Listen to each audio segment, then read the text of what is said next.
Warning, everything in this video and on this channel is for educational purposes only. All content is intended for viewers 21 years of age or older. All acts are performed by professionals, and all people shown are 21 years of age or older.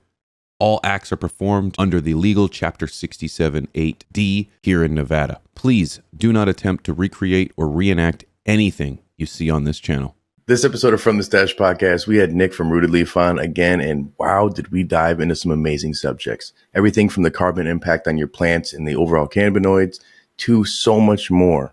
But first, we got to talk to our sponsors real quick. Unlock the potential of your grow space with the AC Infinity Controller 6.9 Pro or the Controller 6.9 Pro Plus, your ultimate partner in precision environmental management. This state-of-the-art controller allows you to manage up to 4 devices, or 8 if you have the 6.9 Pro Plus, independently, adjusting for temperature, humidity, and VPD with dynamic precision. Experience seamless integration and control from anywhere using the AC Infinity app thanks to its advanced Wi-Fi and Bluetooth features. Elevate your growing conditions to perfection with the customizable schedules and the real-time monitoring. The Controller 6.9 Pro, where technology meets cultivation. Explore more at acinfinity.com or find it on Amazon and use discount code THESTASH15 at checkout. From the Stash Podcast. From the Stash Podcast, we are back and we have a special guest again for a second time, man. Nick from Rooted Leaf. Welcome, Nick, brother. how you doing? Hey guys, I'm doing well. How are you? Fantastic, Real good, man. brother. Fantastic. Yeah. Thanks again for coming back, man. We had such an insightful conversation in regards to carbon and its impact in, well, everything that we do, but more specifically in the plants that we grow.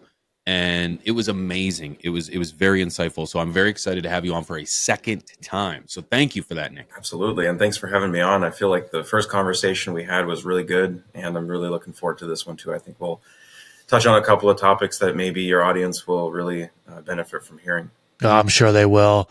Now, there are quite a few folks that may not know who you are. Maybe they didn't catch the first episode we did together. So can you give us a quick rundown, maybe your elevator pitch, a little introduction about yourself? Yeah. My name is Nick. I'm the CEO of Rooted Leaf Agritech. We're a fertilizer manufacturing company that's based in Washington State. And over the past couple of years, we've been perfecting a carbon-based fertilizer. And that was born out of the realization that carbon really is the number one most important macronutrient. All crops, regardless of what you grow, try to take up as much carbon as they possibly can. And all of these other elements like the NPKs, the CalMag, so on and so forth, those are just little tools that plants use along the way. So we learned how to reframe our perspective of plant nutrition by putting carbon at the center, and everything else revolves around that. So over the past 7 years that we've been in business, 6-7 years that we've been in business, we've learned a lot about how our products work. And we've started to unpack some of the science behind it, some of the chemistry behind it.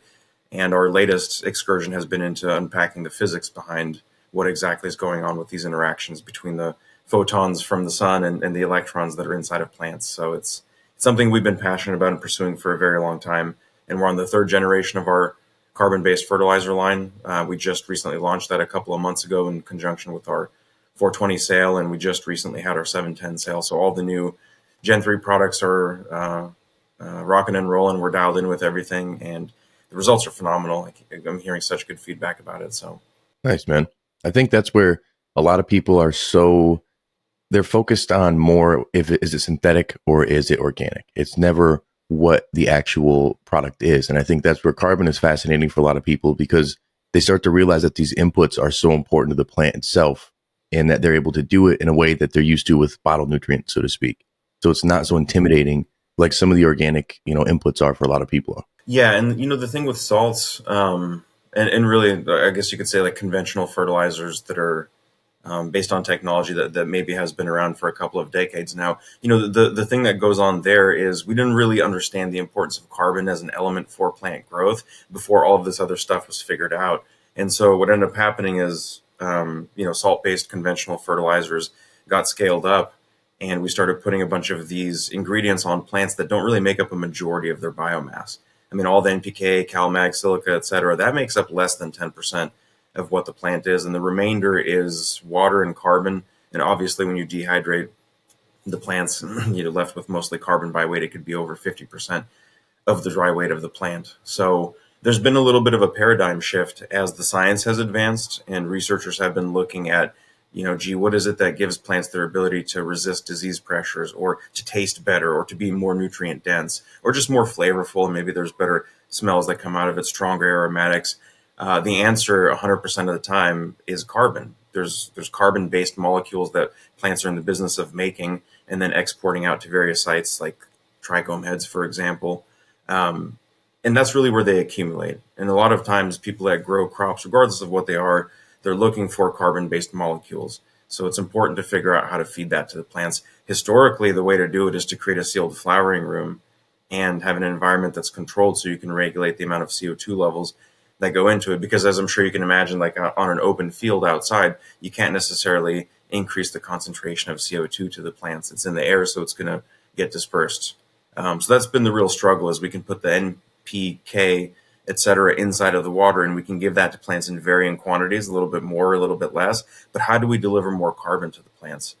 The interface has always been through the air, through a gaseous interaction. But I think it's wise to have people start thinking about how you can feed carbon in the feed water for plants, because that can make a huge difference overall.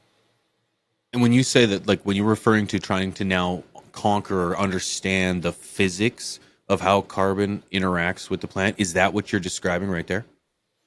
Yeah, I mean, it's more on, I guess, like carbon would be a larger element, and the physics-based side of it looks at the smaller things like the electrons that are orbiting around that carbon and how the electrons kind of get moved around, because that's really what it is. I mean, when plants photosynthesize, the very first thing that happens is there's photons from the sun that come in on a particular wavelength, and they interact with electrons that are in chlorophyll, and that interaction causes the electrons in chlorophyll to be elevated.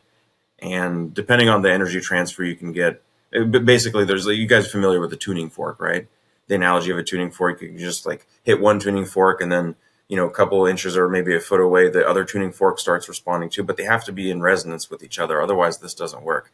Photosynthesis is actually kind of very similar to that. There is this resonance transfer of energy where plants get excited by the energy of the sun coming in, and they pass that excitation energy along. So it's less specifically about carbon as an element and more about how energy flows through plants. And one of the hubs for that energy flow is definitely carbon. Is actually the central hub of energy flow in plants. Just taking CO2 out of the air requires a huge amount of power from the sun, and plants are the only organisms that are doing this, right? Microbes and fungi don't photosynthesize. They can't generate carbon molecules out of the air like plants can. So in a lot of ways, unpacking the physics of how plants are doing this kind of gives me the impression that plants are quantum scale particle decelerators. They're really just slowing down photons that move at the speed of light. Photons don't weigh anything, yet plants produce billions of tons of biomass. So if that's not an example of something out of nothing, then I don't know what is. Well, does the molecular weight and the the state of oxidation kind of affect the uptake then of how this works? Because essentially, I think the biggest argument people have for clean synthetic nutrients, so to speak, so bottle-based nutrients, is the crop steering side. Like we were just talking about a minute ago. They can push their plants. They can get the big yield. They can get more cannabinoids. They can take what would be this and turn it into a Goliath.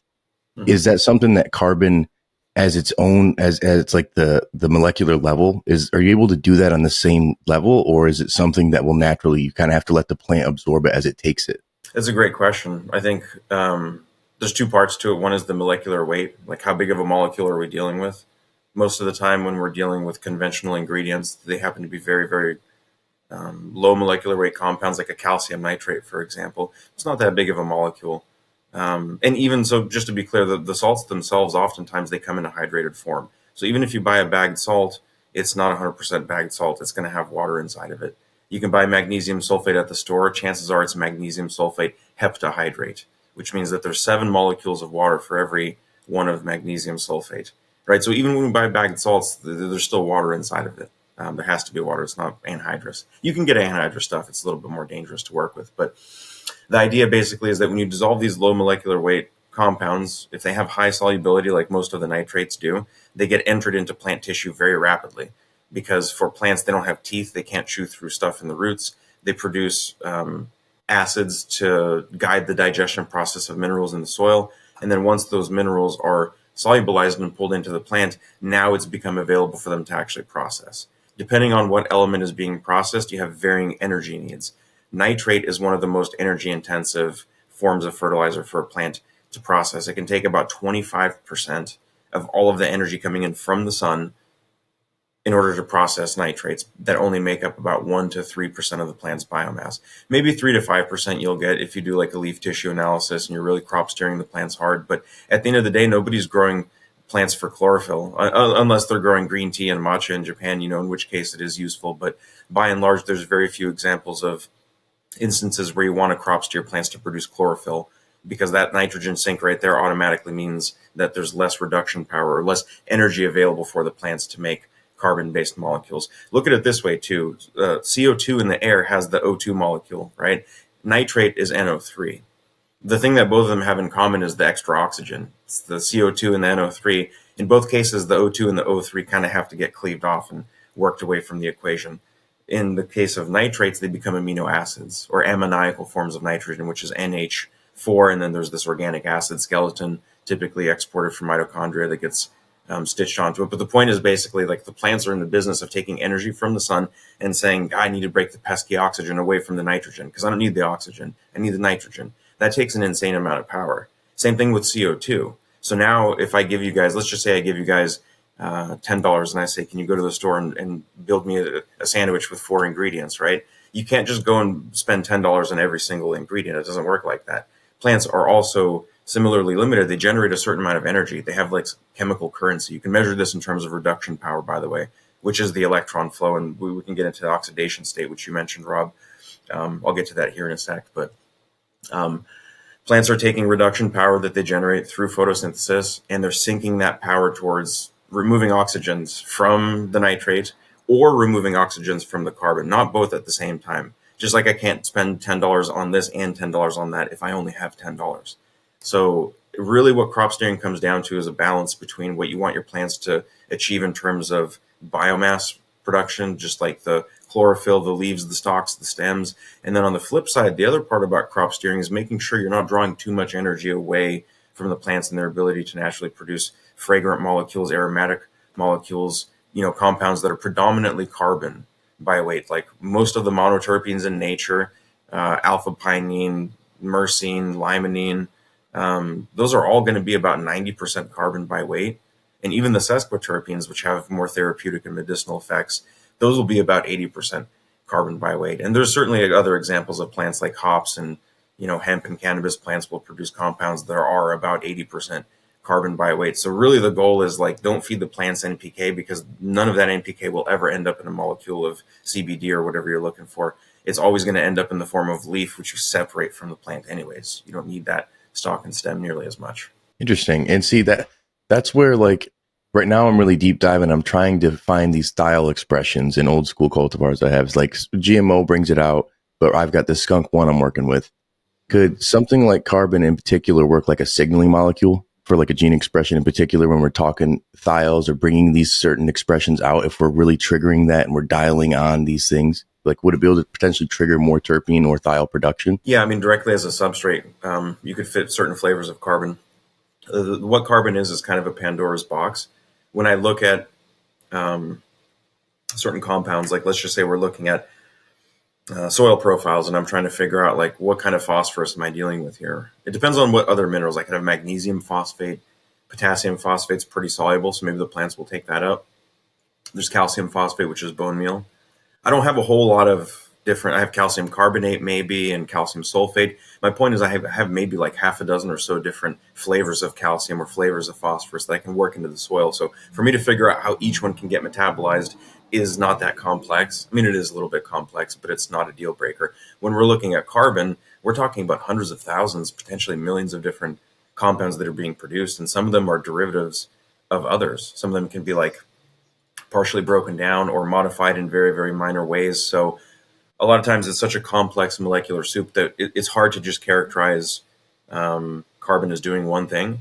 A good example would actually be biochar. Biochar worked into the soils is not meant to be available for plants to take up. It's supposed to be this long chain, really hard to digest cross-woven, interlinked network of carbon molecules that are all kind of coming together. They have physical properties for the soil. They have things like, they can increase the moisture retention capacity of the soil.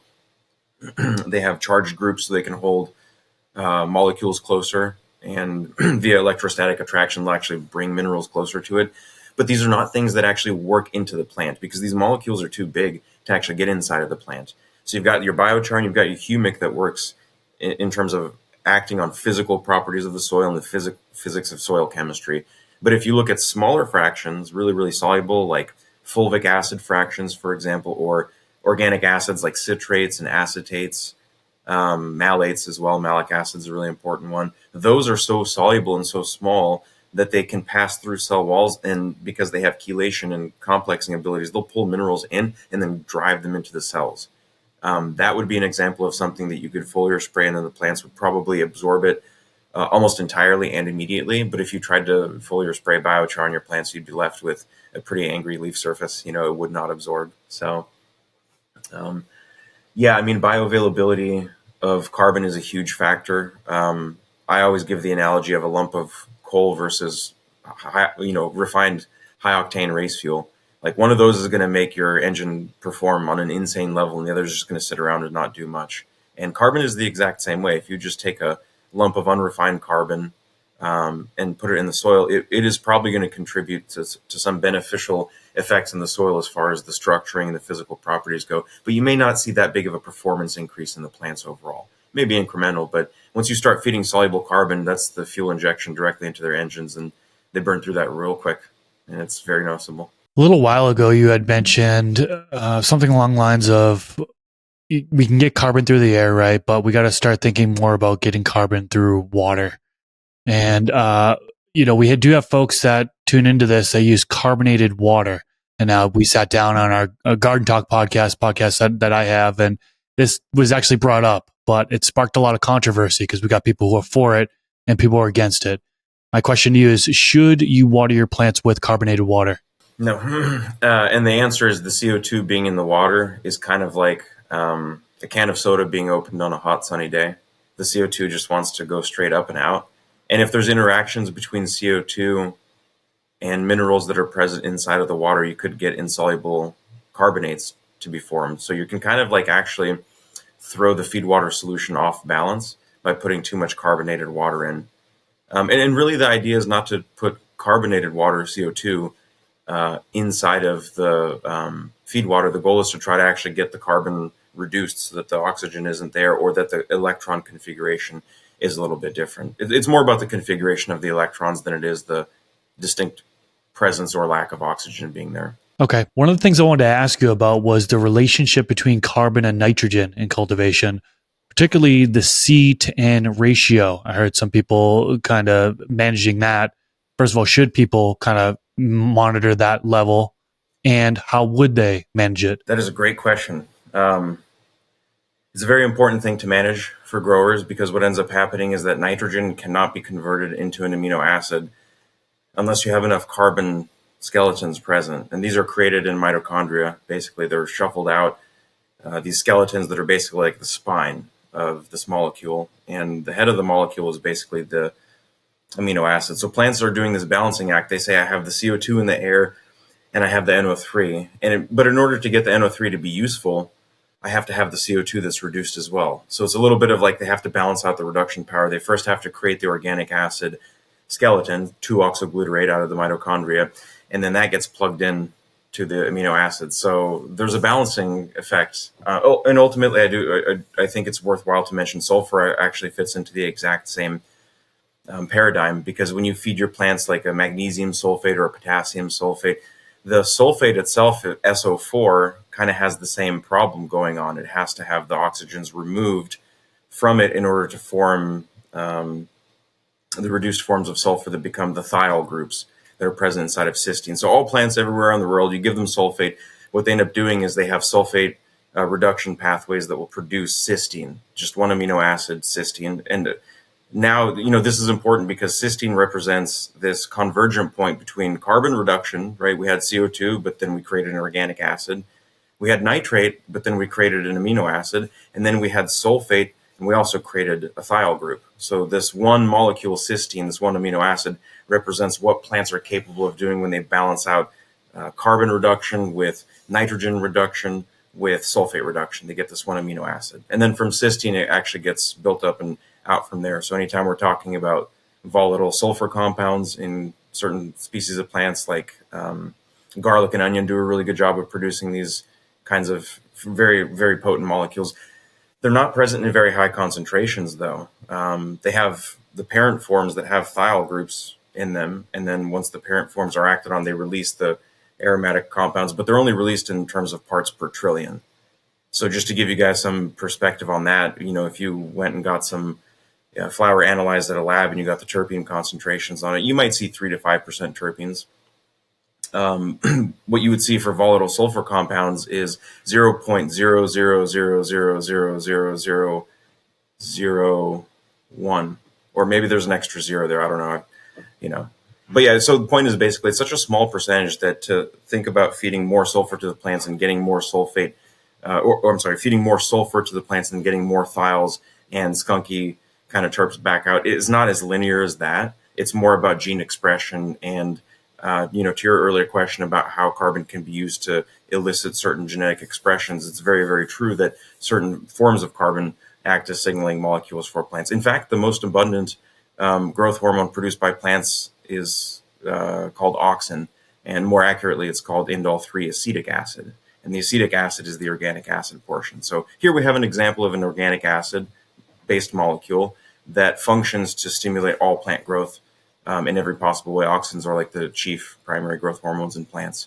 Very, very important. If you knock auxins out of plants, you don't get any plant growth. You can temporarily mess with auxin levels by chopping off the apical meristem, and then you promote lateral branching because you get more cytokinetic activity. But then auxin balance restores itself, and you have multiple heads competing for that auxin dominant position in the plants. Back to your question, Chris, the carbon to nitrogen ratio is really important, if for no reason other than plants are also paying attention to the carbon to nitrogen ratio, because that's what they need to have dialed in order to make amino acids properly. They wouldn't do this thing of reducing the nitrates to an ammoniacal form and then not plugging the ammoniacal form into an organic acid. Because if you think about it, like nitrates, you can basically dump on your plants, right? You can feed them several hundred ppms, maybe close to 1,000 ppms of nitrate. And it's fairly benign because it's kind of pH neutral. And as long as you have the right mineral load in the plants, it's not really going to create too much osmotic pressure. I mean, yeah, there are instant, problems with it. But my point is that the nitrate can exist in super high levels within the plant without damaging them. But if you convert that nitrate to an ammoniacal form, that ammoniacal form very quickly builds up and it causes massive, massive damage to the plants, which is why you can't pee on your plants. They'll burn. You can dump nitrates on them. They don't burn, Interesting. Interesting. Never tried it. No, I haven't yet. I got a member of my community that said he's done it and whatever swears. You better have a super, super healthy bladder and like your diet would be very high levels of water. High levels of probably dilutes too. Probably dilutes it. Perhaps. Yeah. I have no idea. This is not a theory that I'm willing to salty die on buds here. at the end of it. That's right. it's the cat piss, right, brother? Nick, now I'm actually doing really good at following along. You're doing really well at laying this down in layman's terms, because I other than some of the terms, you said something about an alopalical thing you chopped off and made it go sideways. I don't understand that definition, but I got it. But anyways, my question is that, and you might have actually touched on it. How are growers testing for carbon? Was that part of the question that Chris asked and part of your answer? I think that was with the thiols, is like being able to test some of these inputs. So if it's sheerly by its outputting of smell? Humans are remarkably sensitive to volatile sulfur compounds, and just for like gasoline, when you go and pump gas into your car, that smell is actually not the gasoline. That smell is, I'm pretty sure it's a thiol. That's why I like gas.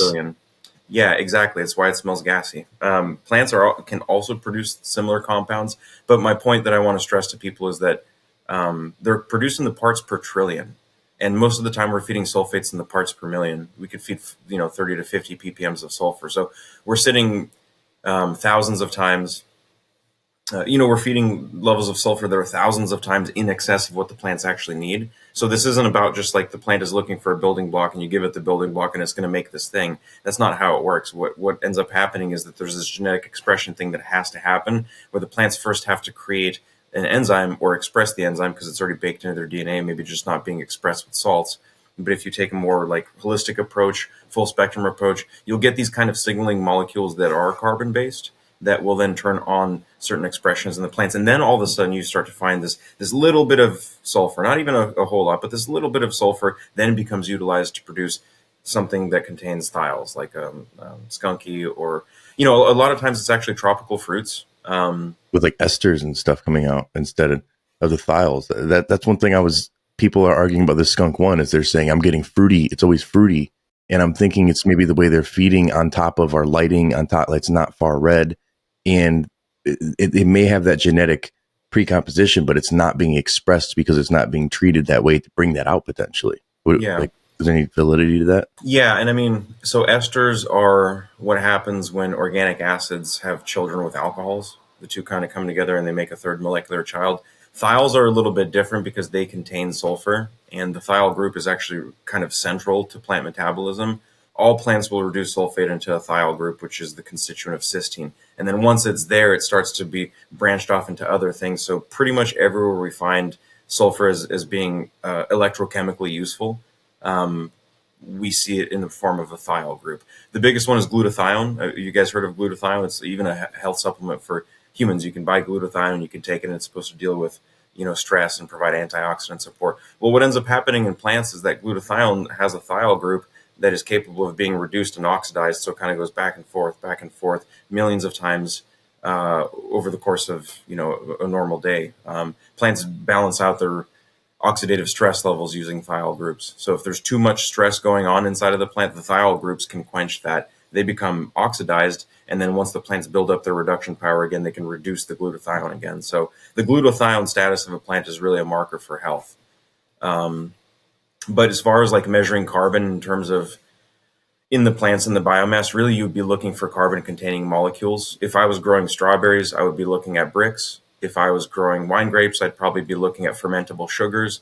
I may also be interested in anthocyanins and phenolic compounds if I'm making a red wine, for example, and I want that color to come through. So we wouldn't be looking at specifically like what is the carbon content. We would be looking at specifically like what is the phenolic profile, right? What's the antioxidant? They have ORAC ratings, ORAC ratings, which pull in all these carbon containing molecules. And they don't specify exactly like what is the percent composition by carbon, but we just kind of lump it all together. We call it essential oils when we're doing steam distillation of herbs and things like that, or even when we're brewing beer and using hops. They're looking for volatile. They're looking for mostly carbon-based molecules. The hops thing is also really interesting too because there's a couple of volatile sulfur compounds like they're called mercaptans, MERCAPTANS, and these are the ones that give tropical fruits like lychee and passion fruit and mango. They're intense tropical fruity vibes, but those are also sulfur-containing compounds. They're not produced in very high concentrations, but the point is that at a very low concentration, this intensely tropical fruity, flavor profile can mesh in really well with some of the more higher concentration like limonene and pinene and myrcene, which may not be as strong, but they're present in a higher concentration. So the interaction between the two of them is what gives that full complex terp profile. It's fascinating, man. When you think about that, it's so many years. I'm actually working on a video right now on my channel, and it's talking more about how for years I was thinking that the flavors are because terpenes and flavonoids alone. And then I'm learning more about thiols, and I'm understanding more again about esters and these other things where I'm like, oh, these are these expressions. Why? It's not just this, it's this, and this, and the chemical reaction between everything. And it's got me thinking now with carbon, just people who have organic based soils, how would a product like Rootedly, for example, how would that work within the soil food web? Like, would there be better microbes to work along with the carbon, or would it be something that whatever you already have, it'll kind of symbiotic relationship will work together? Yeah. I mean, our products work great with living soils. We use about 36 species of plants, and we're extracting them whole. Like we bring in the whole plants, and we'll grind them down, and then we'll extract them. So basically, at the end of inside of each product that we make, there's about a dozen species of plants. And even in the healthiest living soils, you're not going to find that level of biochemical activity going on.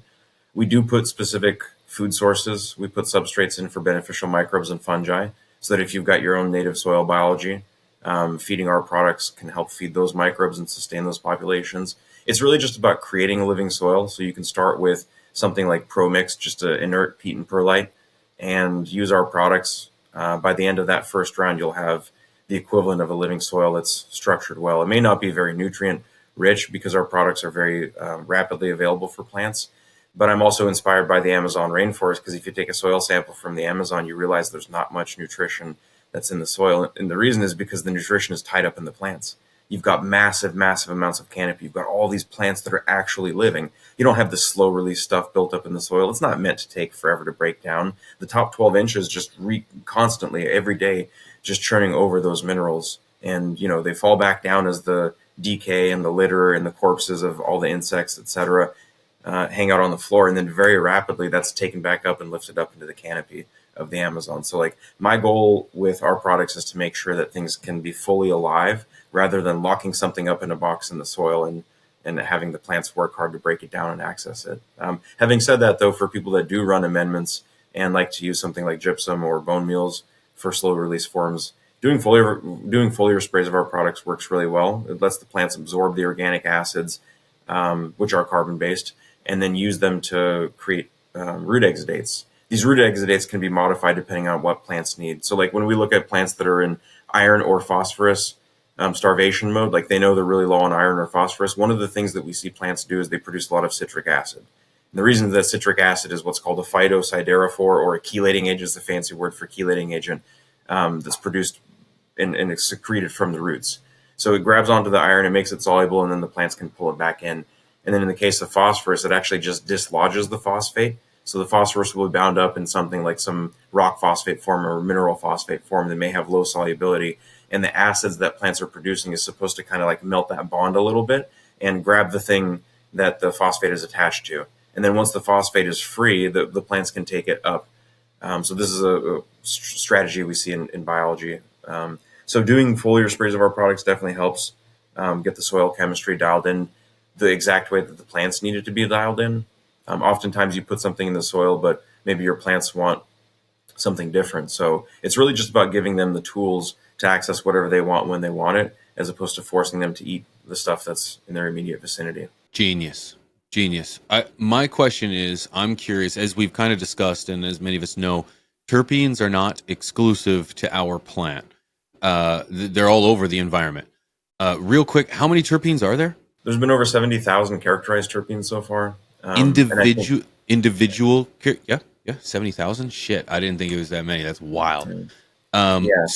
So my question is, do you think, based on how little we know on the impact, or maybe not as little we know, but how much we've used carbon to impact our ability to exploit this plant, do you think that we have seen it all in regards to the terpene production, or do you think we've kind of just scratched the surface in regards to what our plant has to offer in terms of terpene expression? I think we've just scratched the surface. I mean, these plants are so remarkably complex, and they're so expressive too. I mean, you can have that's why I think people are focused so much on chemovars and chemotypes, because even if you take cuts off the same mom, the environment that they're grown in can be radically different. It can have an effect on the expressions overall. So my thing is that I think that there's stuff buried in the DNA of certain species of plants that gets muted over time, that if you continue to feed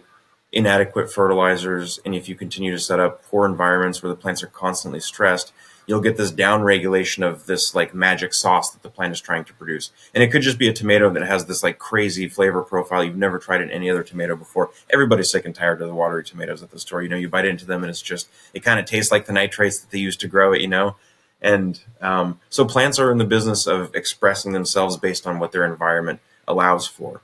When you put a chemical environment into the plant that draws a ton of reduction power away, 25% of all of the money that the plant makes is basically taxed. to create nitrates. And it's not really interesting for the plants to reduce the nitrate into an amino acid. I mean, it's important, don't get me wrong, particularly for protein production. For plants like corn, it becomes very important because the nitrogen gets stored in the kernel, and then humans who eat that corn depend on it for being a good protein source. We want it to be healthy for us. So in that case, it is important. But by and large, we just really want to get our plants to focus more on producing these carbon-rich metabolites. And really what that means is finding ways to get out of the way. Stop putting stuff in that slows the plants down or drags them down with unnecessary inputs, and kind of sets the stage to allow them to express whatever they want to express. And I do think people that, growers that get smart about how to incorporate carbon into their feed program are more likely to get these kind of vastly different expressions overall. I mean, I've seen some strains produce like humulene, and we had one strain, it was a pineapple upside down cake that produced 3.5% eucalyptol. And eucalyptol is typically not found in anything except for eucalyptus. So to have, some other flowers that were grown that smelled like straight up eucalyptus, it was very cooling, very minty. It's very, very unusual, but these are not the types of things that I think most of the consumers are looking for quite yet. But it's certainly true that as the industry evolves, so too will the demands that consumers have. And I definitely see something coming up in the next phase of the industry across the nation, where I do think you'll start to have people demanding these ultra rare, ultra exotic things like a eucalyptol dominant flower, which is wild. And, if you've never tried it, it's worth seeking out for sure. That is so exciting. That gets me so excited. Oh, God. The fact that we, have scratched the surface, but do you think that we are going to find new terpenes, or are we going to find just more expressive terpenes, the ones we already have? Will we find new terpenes? I would say yes, because if you look at the biosynthetic logic for how terpenes are actually made, there's a term used, promiscuity. Usually when we have in like biosynthetic pathways, it's much like a worker at a factory works on one piece, and then once that one piece is made, it goes on to the next worker, and then they bolt in something else. So it's template driven. It's very predictable, very reliable. You find this type of stuff all over in biology. Terpene biosynthesis is not like that at all. It's very promiscuous. You could have one substrate become multiple products. You could have one enzyme acting on one substrate, and it produces multiple products. There's sometimes a ratio between the two of them. Other times there's not. So this whole thing is just kind of a crapshoot. So the way that terpene biosynthesis happens allows for remarkable flexibility. This is why you can have 70,000 different metabolites that are produced, but you don't have 70,000 different synthase enzymes. How much information is required to actually create those synthase enzymes versus the molecules that are required? In order for the plants to produce, let's just say hypothetically, it was one enzyme produced one terpene. We would need like 70,000 enzymes to produce 70,000 terpenes. It's not a very advantageous strategy for plants. So across evolutionary time, they kind of figured out like, hey, if I have some plasticity, if I have some flexibility, I can have this one synthase enzyme that I can depend on. I can produce it, but this one synthase enzyme can take a substrate or maybe even multiple substrates and produce multiple products. And this is a very unique, a very unusual feature. And this is specifically why we see terpenes as being one of the most remarkably expressive categories of natural products. There's like 70,000, maybe there's over 100,000 that are known right now, but some of them you wouldn't even recognize. For example, chlorophyll, there's the head group, the porphyrin ring that the magnesium sits in, and then you see the nitrogen around it. You ever seen that funny looking tail on the bottom end? It almost looks like a little squiggly. That's phytol. That's a diterpene. There's another terpene called gibberellin. Gibberellins are growth hormones. I'm sure you guys have heard of those, right? Nobody knows that it's a terpene. I should say not nobody. There are people that know that it's not as commonly known. Yeah, these are the kinds of things that you like. Once you start to realize how important terpenes are for primary metabolism, in terms of just signaling and photosynthesis, even. I mean, phytol anchors chlorophyll to the chloroplast, so it's like very, very important. And then even for human biology, terpenes are very important. They can be medicines, they can be signaling compounds. So they're not always secondary metabolites. Terpenes can very much so be in the business of primary metabolism. They could be hormones for plants. They can be involved with photosynthesis, and they can also be the products of photosynthesis too. I think that's the fascinating thing when you look at where this plant is the science is just catching up with a lot of what, other obviously industries have had medicinal properties and stuff. It's just to the point where there hasn't been enough free will for testing for science to see some of these things. People who weren't necessarily dealing, with herb are we're more scrutinized and afraid to be able to get into this. So I could only imagine where things go from 20 years from now. The problem is the commercialization of the plant makes it so it's more of a small niche of people who want these organic inputs and these things that are natural, because they'd rather just synthesize it in a lab and make it super, super cheap and profitable. That's where it worries me, that they're dumbing down these genetics because they're being also bred sometimes in these conditions. So it's like these genotypes are kind of locked in, but then again, the recessive traits that we can find, because a lot of them, we're not looking at land races. We're looking at genetics that have been bred so many times out. So if us home growers or us small scale growers can take it and try some of these different applications, it's amazing to see what we could find out of this. Yeah, and I think on the breeding side at least, the whole plant is medicinal. It's not just the compounds that are present inside of the flowers. So I could see in the future people breeding these plants specifically for the flavonoids that are produced in the leaves, and then harvesting the leaves and dehydrating them in exactly the same way that you would make an oolong, which is very, very labor intensive, by the way. It's not just like you put it in the freeze dryer and call it a day. There's a little bit of work required, but I could see the flavonoid profile of this plant being remarkably useful. The roots themselves also produce compounds that are highly, highly useful for certain aggressive types of cancer. It's been discovered recently. So my point is, it's the whole plant that's medicinal. Most people just think it's the medicinal compounds are concentrated in the flowers, and that's the thing to focus on. But the truth is, no, man, we have all these wonderful compounds that the leaves are capable of producing, which do not show up in the flowers at all. We may have some flavonoids that are present, but very, very few. We've got some enzymes associated with flavonoid chemistry present in trichome heads, but they're not producing flavonoids. They can to some extent, but they're not like, this isn't a major export for them. You have seen, I'm sure you guys have seen, like the purple pigments, the anthocyanins that can sometimes come up through the stalks. Yeah. So you do get some of that as a photoprotective effect, but by and large, the goal is to produce a different class of compounds within the trichome heads than those that exist in the leaves.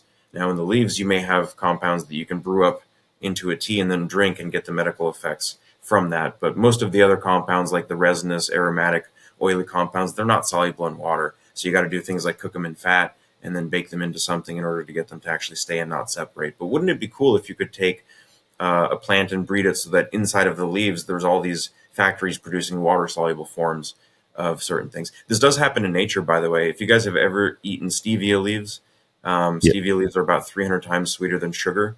And if you eat the whole leaf, you'll know what I'm talking about. It just explodes into a sugar. But if you go on Wikipedia and you look up steviol, you'll realize that it's a diterpene molecule. It's actually extremely, extremely similar to CBD. So if you just type in steviol and CBD on Wikipedia and you look at the molecular weights, look at the molecular formulas, look at the molecule too, they're very, very, very similar to each other. The interesting thing about stevia is it's producing this terpene that is not soluble in water at all. And then there's an enzyme inside of the stevia leaf that's basically putting sugar units, one on top and one below, and saying, I'm going to make a sugar sandwich, because the sugar is soluble in water, but this terpene is not soluble in water. So the only way to get the terpene soluble in water is to first fuse the sugars and then bring that whole molecule into water. So now in the stevia leaf, you have this diterpene that's floating around with remarkable solubility in water. You can brew this up into a tea and you will get all of the terpene out in a water-soluble form. This doesn't happen with other plants, which may not have the same enzymes, but it's certainly true that if you took like a pure, CBD, for example, and then you introduced it to this enzyme, a glycosyltransferase enzyme, you would end up with a product that's almost 40 to 50% soluble in water with no carrier required. It doesn't need any oils, doesn't need any emulsifiers, doesn't need any surfactant. It's just a water-soluble form that has some sugars. And it would form a clear solution too. You could look at it and it would be a glass of water, but there'd be 4 ounces of cannabinoids inside of it. You take one shot and you're like, oh boy, here we go. Dude, Yeah, that's the I can't believe people future. aren't doing that already, man. That's the future I know, right there. that's nuts, Yeah. man. Yeah, that's Wow. insane. Dude, Nick, you're well, blowing speaking my of- mind, brother. Well, speaking of water, there's one thing I don't know if I asked in the last episode. I should have went back and watched it, man. But watering with carbon-based nutrients, is this something that people can still do within a high-frequency fertigation drip system, let's say? Because that's what everybody's wanting right now, whether it's commercial grow or home grow. They want drip irrigation. They want to feed 13 times a day. They want to get pounds per plant. Again, crop steering. Is this something that you can still do, or is this hand watering or just foliar feeding only would be the best to get those big impacts that you'd want with our plant? I mean, you can do crop steering. the only consideration is the equipment and how it responds. If you have biofilms and things like that building up, it may create some problems. But as far as like being able to crop steer and feed 13 to 15 times per day using these types of products, you can do that. Personally, I don't think that's the best way to do it. I think you can get better results being more in line with nature, because nature is optimized already. We're just trying to catch up to everything. And rather than overriding what nature naturally does, I think it's better to work within the confines that's been established. So the answer is, yeah, you can use, carbon-based fertilizers to do that. You can also do foliar sprays in conjunction with that. I mean, it kind of depends on how far you let the plants dry back and what the humidity in the air is like, and really what the moisture retention capacity of the soil is. I think for crop steering in particular, people get into VPD as a very important thing, but VPD is just one tiny cross-section of the larger soil plant air continuum, right? You have this thing going on in the soil where the soil holds on to water, and there's a ton of water in the soil, not so much in the air. So if the soil is really wet and the air is really dry, that forces the transpiration pump to happen, right? But if the air is really wet and the soil is really wet, that plant's going to get waterlogged really, really fast. So the point that I want to make about that is when we're feeding carbon to the plants through the feed water, the goal really is to optimize the feed water uptake. We want the air to be dry because that's going to encourage the plants to transpire. It'll create a wicking effect. If the VPD is high, it's going to pull moisture out of the plants. And then what we want is a medium that is either within a particular moisture range. So if we're using rock wool slabs, for example, we'll maybe try to set a particular dry back point, and then we'll have our equipment come in and make sure that the medium doesn't get too dry. Or on the flip side, if you're growing in like a living soil in a bed type of setup, you want to also monitor how dry that soil gets. Because at a certain point, what ends up happening is the pressure differentials change. You've got the VPD acting to pull moisture out, but if the soil gets too dry, it's going to create a wicking effect as well. So now the plant's being robbed from both ends. The roots are getting dehydrated and the top of the plant is being dehydrated. So if you guys have ever seen that where the soil is dry and the air is dry, those plants are toast, right? They're crispy. So, how crop steering fits in, I think in terms of how you use a carbon-based fertilizer, how you feed carbon to the plants while crop steering, I think it has to fit into the soil plant air continuum. You can't just look at VPD. No, I think that's a brilliant thing to point out there. A lot of people get really caught up on one factor. They really sleep on VPD, especially the old school growers. Like, it's just VPD, shmee-PD. But it's these things that, yes, you don't have to worry about. But if we're getting in the fact of crop steering and you think that you're just going to do high frequency fertigation and you're all good, that you're missing it. And I think that's that whole ecosystem of making sure it's all dialed in right. So you're just maximizing the plant uptake and what the plant can take essentially. Yeah, I mean, it's important to look at the pressure gradients that are present too. We measure VPD, what is it? It's kilopascals, right? KPA. Soil water pressure is measured in megapascals, and the conversion there is 1,000 kilopascals is 1 megapascal. So that's a huge pressure difference. That means whatever's going on in the soil is pushing water up, We have 1,000 times greater pressure difference in the soil. That's a factor a lot of people don't think about. And as we get into this hot, where I'm at in Michigan, humidity gets crazy. I've been pulling out so much water from the air with the dehumidifier. I've gone into the room before and the transpiration has been so bad that there's literally beads of water on the plants. So dialing it in is so crucial beyond just to try to get the plant further, but to have your plant survive. Too far in the dry area and too far in the wet area. Chris never has to deal with the wet side. Obviously, you're lucky. However, the dry side, it's like you're going to have to be in there watering more frequently. So it's a great observation thinking about that, man. Yeah. And for really dry environments, it works well to have soils that hold on to moisture. So typically you would find biochar working really well because you can have a biochar, you can have 50% water and it's still dry to the touch. It's still powder, but it's 50% moisture content. So biochar can hold on to a ton of water. And if you're in a really hot and dry area, like if you're in New Mexico or Southern California, even like Bend, Oregon, chances are you're going to do really well with those soil that has a high moisture retention capacity, because then it's going to hold on to a lot of water and it's going to dehydrate very slowly. But then the transpiration pump, your plants are always going to be working and they're always going to be dialed in, because the limiting factor will never be the availability of moisture in the soil. And if the soil pressure is right, keep in mind that it's actually releasing water to the plant. Soil pressure as it approaches zero is saturation, but it moves away from zero in the negative direction. So as we start to get to negative, zero point 0 or negative 0.01, so on and so forth. The further we move away from zero, the drier it gets. That's the opposite, because in the air, the higher the VPD gets, the drier it gets, right? We're moving away from zero in the positive direction in the air, but we're moving away from zero in the negative direction in the soil. This is important because this is a pressure difference. And again, it goes back to kilopascals in the air and megapascals in the soil. You've got one with 1,000 times greater pressure that moves away from zero, so it's flooding the plants. And then the VPD is trying to gently wick the moisture away from the plants. So the point there is, like, you've got this, let's just say you have the analogy would be that you have a 1,000-gallon tank and your water pump only moves 20 gallons an hour. Like, you're good. You can run that pump for a long time and it's never going to go dry, right? But if you have, instead of a 1,000-gallon tank, let's just say your soil moisture capacity is lower. Instead of your living soil with biochar, you've got rock wool.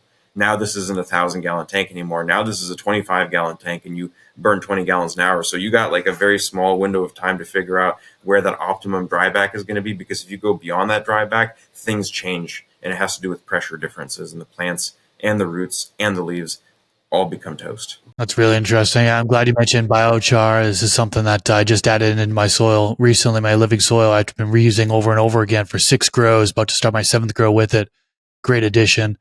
I want to get a little bit deeper into carbon input, specifically in different systems. Now, as I'm sure you're aware, we've got a wide audience here with growing all different ways. We've got small home growers. We've all the way up to commercial facilities that are growing over 1,000 plants at a time. There's variance in what media they're growing in: living soil, cocoa, hydroponics. How does carbon input differ between those systems? How does carbon input differ between various systems? That's a good question. In a rock wool kind of more inert system, what you would want to look at is low molecular weight forms of carbon, just simple organic acids, like vinegar, for example, would be good. Citric acid might be good as well, to a certain extent. Because what we want to do is drive the reactions between our fertilizer elements, like the calcium nitrate and potassium phosphate, so on and so forth, with these organic acids directly. So it's a little bit more about how the actual straightforward chemistry works. I can create a chelate or a complex using citric acid or acetic acid, and I know I have calcium in the water, so I might as well just make the whole thing work. If we were dealing with a living soil type of setup that has more complex biology inside of it, maybe the consideration there is we want to put food sources for fungi.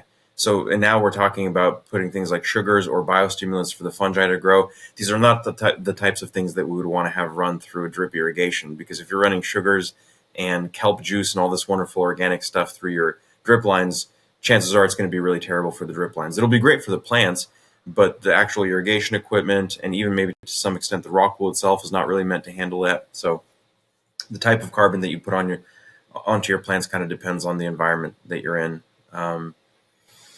Having said that, you could do foliar sprays in any kind of system. I think foliar sprays work well on all plants, regardless of what kind of medium they're grown in.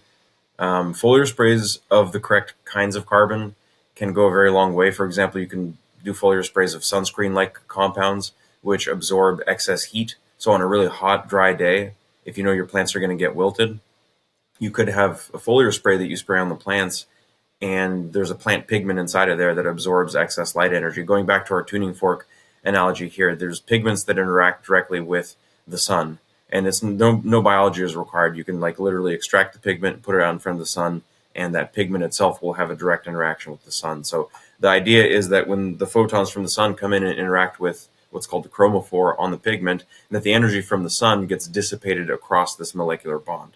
So instead of hitting the plant and causing the plant to become more heated, right, the leaf surface temperature increases, or if it becomes more stressed with the electrons kind of leaking out, and we start to see the burns and the splotches and all that stuff that we don't want to see on the leaves. There's ways to mitigate that with certain types of carbon that are sprayed on the plants. This specifically might be your sunscreen kind of carbon, which would be like a plant pigment, an anthocyanin or something like that. I mean, you guys are familiar with the purple pigments that act like sunscreens, right? So if you can actually take these out of plants and then use them as foliar sprays, and it will do things like reduce the leaf surface temperature. It will cut out a portion of the energy that comes in on a UV band, for example. If you're spraying anthocyanins, we know that those interact with UV spectrums. So if you're concerned about UV stress on the plants, doing a foliar spray of some anthocyanin might actually be a good strategy to help deal with UV stress. So did that answer your question? That Yeah. was great. We actually just had an episode too where we discussed things to do in hot situations and growing in the summer. And I wish I had talked to That would have you been a before huge we tip. spoke. Yeah, because that would have been huge. Yep, that would have been Massive. huge. It Well, I was think awesome. that's something too, is a lot of people feel that, if they're running again your Athena mix, your advanced nutrient mix, is a no-go on spraying anything. And I would say in flower, when you have fully developed buds, maybe yes. So then actually that kind of brings me into that. What would you do for flowering then? If we're not going to be doing foliar sprays, if we're going to be using carbon-based food, how would we be able to maintain that same feeding process as we transition into the flowering process? Yeah, I mean that's a good question. So I mean, usually the minerals or the elements that feed into these types of responses are going to be silicon. You guys probably talked about that for how to deal with heat stress, and then calcium is the other one. And there are certain industries, like in the citrus industry, particularly in Italy, they'll actually take a calcium dust and they'll spray the fruits with it. So if you've ever gone to the store and seen, like, it looks just like a white mold just covering the outside of this fruit, but it's not mold. It's just a layer of calcium that kind of serves as like a little heat blanket to prevent the heat from getting in to the plants. As far as after the flowers start to form and develop, I think it's about feeding calcium into the plants more than anything.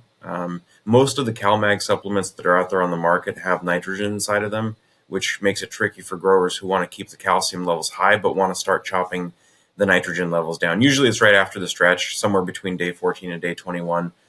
That's when you want to start reducing some of the nitrogen levels, because the plants aren't really focused so much on producing new leaves or new chlorophyll. Right at that point, they've already got their solar panels set up and they're just trying to produce energy so that they can feed the flowers. And as the flowers grow, they also produce chlorophyll and things like that. But calcium is key for sure. I've seen a lot of disease resistance go up by feeding the adequate levels of calcium, but it's not just about calcium being present there, because if that was the case, you could feed like calcium nitrate again, and it'd be no problem for the plants. The point is that in order for plants to not become susceptible to disease pressures, you have to just give them enough energy. That's really what it comes down to. Is if you've got a plant and this is pure thermodynamics here. If you've got a plant that's fully energized, it is perfectly capable of killing whatever microbe or whatever fungi decides to come in and attack it. I mean, they use the power of the sun to split molecules of water apart. There's this thing called the oxygen evolution complex in plants that it's about 1 nanometer wide, and it's the thing that when you give your plants water, they take it up, they split the water molecules apart.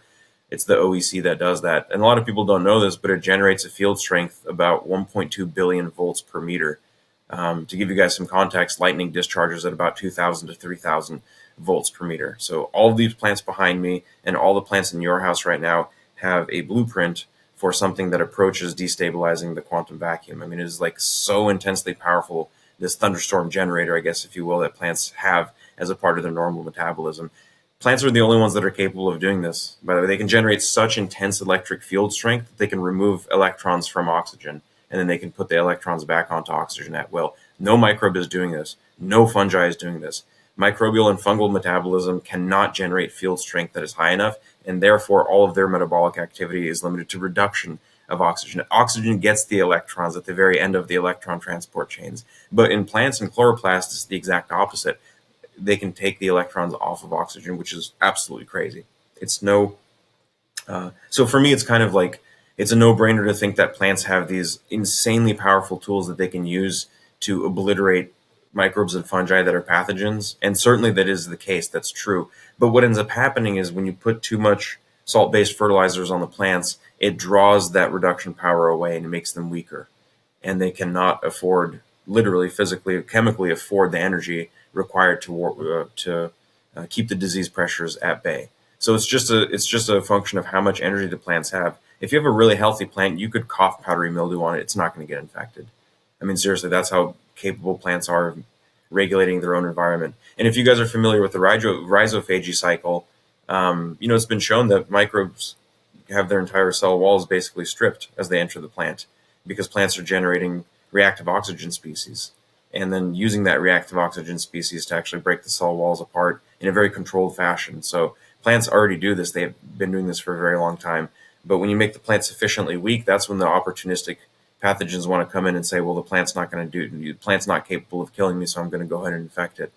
On the flip side, though, if you feed calcium to the plants, you can ensure thick cell walls and thick cellular structures. And if you feed energy in the form of reduced carbon, you can get the plants to have you give them a nice little spark or a little burst of energy so that they can gain the amount of energy that's needed to overcome some kind of energy barrier. Usually the production of secondary metabolites is very energy intensive. That's why you can't shade grow your way to above 30%, total cannabinoids. You can't water only once a week and expect award-winning quality. You have to have very intense light, very intense, high intensity for pretty much the whole day. And then you have to have phenomenal environmental controls as well. You want those plants to go through their wet-dry cycles really, really fast. It's the only way to get these metabolites to be produced in high concentrations. And the reason for that is because they are high energy molecules. And if you don't have that energy there being put into the plants, you don't have the output of that product. Now, a lot of times these high energy molecules are the exact same molecules that are used to ward off disease pressures. I mean, isn't it funny how we know lime? Like if you go on Google and you look up limonene, you'll see like limonene is a powerful antifungal, but then why do flowers get moldy? I've smelled flowers that smell just like lime and lemons, but they can get moldy too. So what's going on here? It's very complex stuff. Yeah. Yeah, and I think that's the craziest thing when you think about some of these our common logical fallacies with the plant is we're told that they have all these properties, but it's like, why wouldn't it be a self-defense for itself when we run into this? Even with the trichomes, it's like we're getting more trichomes while I still had pests and my plant still ruined my yield. And the quality was like some of these things I feel like they are defensive mechanisms, but we're putting them through these points where they're becoming so weak in our indoor grows and how we're treating the plant where they don't have these natural defense mechanisms like they would outside or in the Amazon, like you're saying. In a very similar way of factory farming. In a way that's, animals just simply are much weaker in a factory farm scenario than they are in a natural pasture-fed environment. They're weak, particularly to disease, and they're just not strong. Diversity is key, and that's part of the reason we use about 36 species of plants. These plants are producing metabolites that maybe not all plants produce. But diversity is key, and when we're using these metabolites to do certain things, we realize that plants benefit from it greatly. It's almost like a polyculture system in a bottle. I know it's kind of against the grain and against the philosophy of people who support that type of stuff, but in reality, the goal is to get back to more connected ways of farming. It's not just about monocropping and monocultures. It's just about getting as much as you possibly can in a system that supports the success of everything that's in that system. It becomes very, very difficult to destabilize systems that have multiple inputs that are all contributing towards the same level of stability. This is how, for example, you can brew kombucha at room temperature, and you can predictably guess that SCOBY culture is going to have more or less the same species of microbes, bacteria, and yeast, because they're all working together. And if there's any one pathogen that comes in, it's not just trying to compete against one of its competitors. There's 20 or 30 different species of microbes and fungi that are all on the same page, and there's this one guy that's trying to come in, so you can pretty quickly deal with a problem. And so at room temperatures, you can have liquid state fermentation that literally doesn't go bad and is perfectly controlled, but it's controlled by the biology that is set, that's established, and that's working in conjunction with the other biological components to make sure the whole system is smooth and stable for all of the organisms that are involved there. I feel like we need to apply that more to agriculture in the modern world. Dude, 100%, man. 100% symbiotic relationship. That's why Earth is a unique, one of a kind, well, you could argue that maybe it's not, location. And you can say it all comes down or it traces back to carbon. And Nick, what another insightful, incredibly just knowledgeable conversation that we got to have with you here today. I so much appreciate when we can get together, because just the way you break things down, man, just has me on the edge of my seat wanting to hear more and more. And if anybody wanted to hear more, where could they reach out to you and get a hold of you? Check us out on Instagram, The Rooted Leaf. It's usually me that answers the questions. So if you guys want to learn more, I've also done a couple of shows with Chris as well. We had a really, really good time just recently talking about micronutrients. That was a really fun episode. So I encourage people to go and check that out as well. And then just, feel free to ask questions. I'm always an open book. I try not to hold anything back. I share PDFs with people if they want to kind of read the same scientific studies that I'm doing. All this stuff is open source as far as I'm concerned. I'm inspired by the way that I see nature doing it, and nature has no secrets. It's all here. It's all everywhere around. So, do as nature is. It's one of our sayings. Hell yeah, man. And if you're listening or watching and you're interested in Rooted Leaf Agritech, we'll have a link below in the description. Absolutely amazing information, dude. Every time like this, you did an amazing job of breaking down the analogies to simplify when I was a little confused. I'm like, oh, okay, yeah, I was right. All right, boom, we got it. But it's things that they're intimidating for a lot of new growers and even experienced growers. And if they started to realize the simplicity of it, it would help them understand more about their plants and to get these expressions we're all after. So appreciate it, brother. Yeah, thank you guys. Yeah, and we have a coupon code that's live as well from the stash. Hell yeah, man. Appreciate you. So for anyone that's listening, it sounds like there will be a promo code for that time. Yeah, and we can do a little bit better of a discount just for a limited time. We usually do 20%, but we can bump that up to 33% for you guys. Dang. Of a slightly better discount than we would give, but we want to try to open up the opportunity for people that maybe roll in a couple of days later, and want to take advantage of the deal. So, well, you heard it here first, folks. Make sure you check it out. Nick, thank you so much for joining us. Absolute pleasure, man. We encourage everyone to go and check you out. Stick around right after this so we can finish uploading the footage. On behalf of From the Stash, I'm Pigeons. That's Chris. This is Rob, and that's Nick from Rooted Leaf. We'll catch you next week. Peace. Are you a grower? Are you tired of lugging around too many bottles? Is it too expensive? Is it so confusing? Tired of reading feed charts? Well, guess what? There is an easier way. Introducing the Stash Blend. You can now get your bag of Stash Blend premium additives that you can add to your garden using just about any base nutrients. Go to stashblend.com and get your order today.